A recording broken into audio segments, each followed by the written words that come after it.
तो गाइज आज मैं आपको पाइथन के अंदर एक नए डेटा टाइप के बारे में बताने वाला हूँ, जिस डेटा टाइप का नाम है यहाँ पे सेट। तो अब बात करेंगे हम यहाँ पे सेट को हम किस तरीके से क्रिएट कर सकते हैं और हमें इसका यूज किस लिए करना है।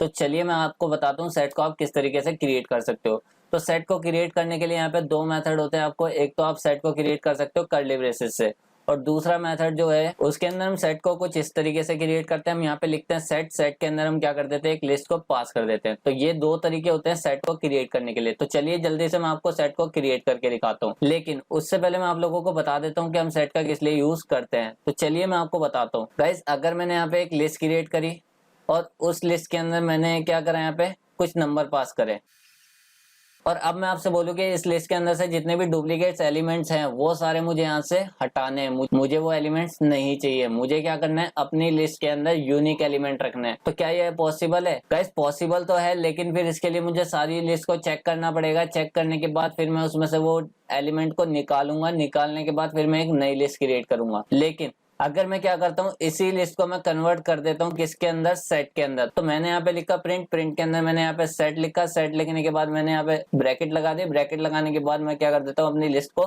पास कर देता हूँ। उसके बाद मैंने इसे सेव करा। सेव करने के बाद इसे मैंने रन करा। तो देखिए गाइस, इसने क्या करा, सेट ने मेरी जो लिस्ट थी यहाँ पर उसमें जितने भी डुप्लीकेट्स एलिमेंट आ रहे थे, इसने क्या करा, उन सबको रिमूव करके एक ही एलिमेंट को रखा। कि अगर 25 मल्टीपल्स टाइम है तो उसने मल्टीपल्स टाइम को हटाकर जो सबसे पहली बार आया था उसी को यहाँ पे रखा, बाकी को इसने यहाँ पे नहीं रखा।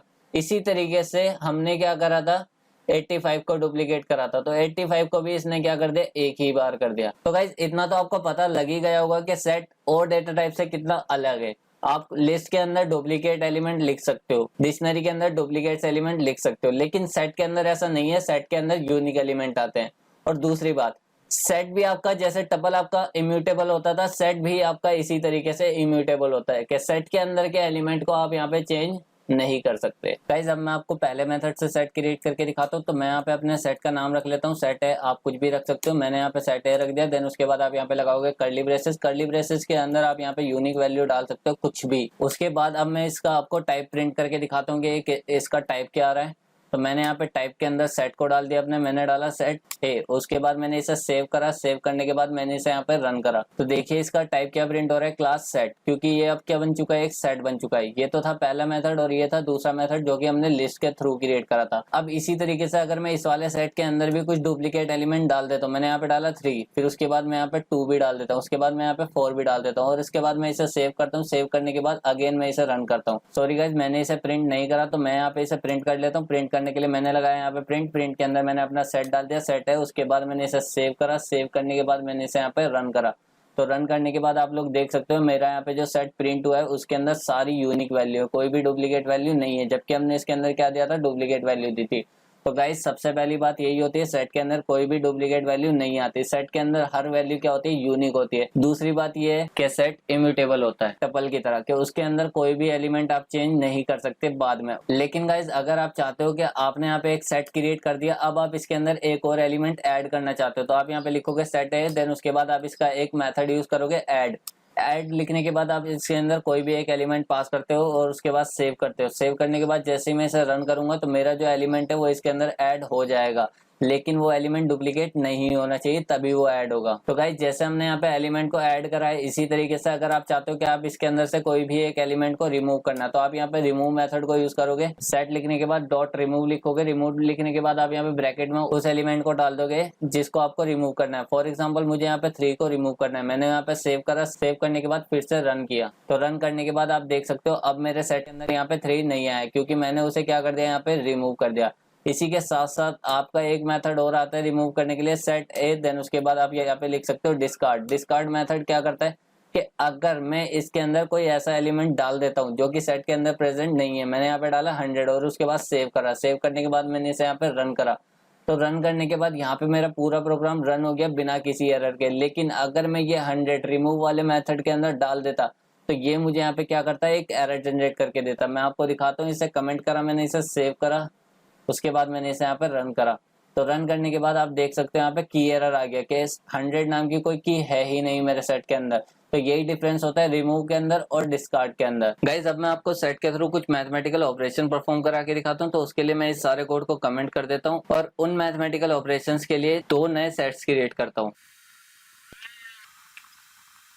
तो मैंने यहाँ पे 2 नए सेट्स क्रिएट कर लिए हैं और सबसे पहला ऑपरेशन मैं आपको करके दिखाऊंगा इसके अंदर यूनियन का। अब ये यूनियन क्या होता है मैं आपको बताता हूँ। तो यूनियन ऑपरेशन करने के लिए आप यहाँ पे टाइप करोगे प्रिंट, प्रिंट के अंदर आप यहाँ पे अपना पहला सेट लिखोगे। पहले सेट का नाम है मेरे पास यहाँ पे ए, और उसके बाद आप यहाँ पे इसी के ऊपर मेथड लगाओगे यूनियन, और उसके बाद इस यूनियन के अंदर आप अपना दूसरा सेट टाइप कर दोगे। तो मैंने यहाँ पे पास करा दूसरा सेट बी। अब उसके बाद जैसे ही मैं इसे यहाँ पे सेव करता हूँ और सेव करने के बाद मैंने इसे रन किया, रन करने के बाद तो देखिए इसने मुझे यहाँ पे एक और नया सेट क्रिएट करके दे दिया। अब इसने मुझे नया सेट किस तरीके से क्रिएट करके दिया वो मैं आपको बताता हूँ। तो इसने क्या करा, इन दोनों सेट के अंदर जो भी कॉमन वैल्यूज थी उनको कॉमन ना करके यूनिक कर दिया। जैसे कि मैं आपको बताता हूँ इन दोनों सेट के अंदर कौन सी कॉमन वैल्यू थी, 4 और 5। तो इसने क्या करा, ये जो 4 और 5 था तो इसने जो 2 कॉमन वैल्यू थी उन दोनों को हटाकर इन दोनों सेट को आपस में मर्ज करके एक नया सेट क्रिएट कर दिया। इसी तरीके से आप यूनियन को इस तरीके से भी लिख सकते हो। यहाँ पे टाइप करोगे आप प्रिंट, प्रिंट के अंदर आप यहाँ पे लिखोगे ए और यहाँ पे ये वाला सिंबल लगाओगे और फिर लिख दोगे आप यहाँ पे बी। उसके बाद जैसे ही मैं यहाँ पे सेव करता हूँ, सेव करने के बाद मैंने इसे रन करा तो भी इसने मुझे क्या करा, यहाँ पे मेरा यूनियन निकाल के दे दिया। तो यूनियन क्या करता है, आपकी कॉमन वैल्यू को हटाकर यूनिक वैल्यू निकाल के दे देता है आपके 2 सेट के अंदर से। तो गाइस यही होता है यूनियन। तो यूनियन का यूज करने के बाद हमारे पास एक नया सेट जनरेट हो गया जिसके अंदर सारी वैल्यू यूनिक आ गई। जो कॉमन वैल्यू थी वो इसने हटाकर अलग फेंक दी। अब इसी के साथ मैं चाहता हूं कि मैं यहाँ पर एक ऐसा ऑपरेशन करूं कि मुझे यहाँ पर कॉमन वैल्यू मिल जाए, बाकी जो यूनिक वैल्यू वो मैं हटाकर फेंकना चाहता हूँ।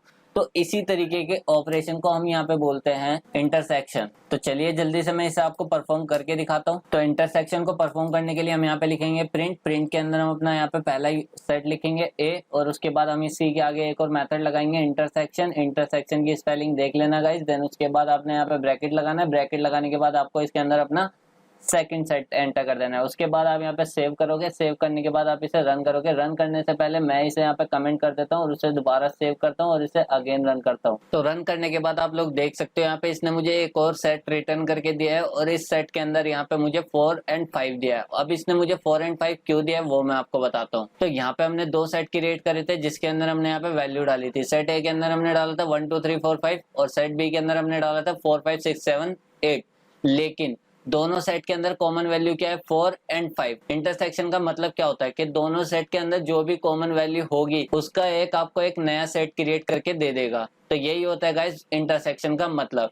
अब इसी के साथ मैं आपको एक और ऑपरेशन परफॉर्म करा के दिखाता हूँ। तो उसके लिए मैं यहाँ पे इसे कमेंट कर देता हूँ। कमेंट करने के बाद उस ऑपरेशन का नाम है यहाँ पे डिफरेंस। कि अगर मुझे यहाँ पे दोनों सेट के अंदर डिफरेंस निकालना है तो मैं यहाँ पे डिफरेंस किस तरीके से निकाल सकता हूँ। तो मैंने लिखा यहाँ पे प्रिंट, प्रिंट के अंदर उसके बाद सेट ए लिखा माइनस सेट बी और उसके बाद मैंने इसे यहाँ पे सेव करा। सेव करने के बाद गाइस इसका आउटपुट देखना आप लोग। तो रन करने के बाद इसका जो आउटपुट आया वो आया 1 2 3। अब वो 1 2 3 क्यों आया वो मैं आपको बताता हूँ। हमने यहाँ पे क्या करा है a माइनस बी। अब ये a माइनस बी का मतलब क्या है वो मैं आपको बताता हूँ कि a के अंदर अगर कोई भी एक ऐसी वैल्यू है जो कि b के अंदर एग्जिस्ट करती है तो वो क्या हो जाए, यहाँ से हट जाए, मतलब माइनस हो जाए। अगर मैं इसे क्या करता हूँ b माइनस ए करता हूँ तो गाइस देखिए इसका आउटपुट क्या आएगा। और मैंने इसे सेव करके रन करा तो अब इसने मुझे यहाँ पे आउटपुट दिया 8 6 7। अब ये 8 6 7 क्यों दिया, क्योंकि हमने क्या करा b के अंदर से वो वैल्यू हटा दी जो a के अंदर एग्जिस्ट थी। a के अंदर कौन सी वैल्यू एग्जिस्ट थी, 4 5। तो यहाँ से 4 5 को हटा के इसने 8 7 6 को हमें यहाँ पे निकाल के दे दिया। तो गाइस सेट के अंदर और भी मैथमेटिकल ऑपरेशन है लेकिन जो बेसिक ऑपरेशन थे वो मैंने आपको बता दिए। लेकिन अगर आप इसे और एक्सप्लोर करना चाहते हो तो जैसे कि मैंने आपको dir कमांड का बताया था, आप dir कमांड लिखोगे और उसके अंदर अपना सेट डालोगे तो सेट डालने के बाद आपके पास लिस्ट आ जाएगी सारे ऑपरेशन की, मतलब सारे मेथड्स की। उसके बाद आप उसे अच्छे से एक्सप्लोर कर सकते हो। बाकी इस वीडियो को मैं यहीं पे स्टॉप करता हूं, लेकिन उससे पहले मेरी आप लोगों से एक रिक्वेस्ट है कि अगर आपको वीडियो अच्छी लगी हो तो आप उसे लाइक करें। अगर आप चैनल पे पहली बार आए तो उसे सब्सक्राइब करें और वीडियो को अपने दोस्तों के साथ शेयर जरूर करें जो भी पाइथन को बिल्कुल स्टार्टिंग से सीखना चाहता है, वो भी हिंदी में। Okay guys, bye bye, thank you.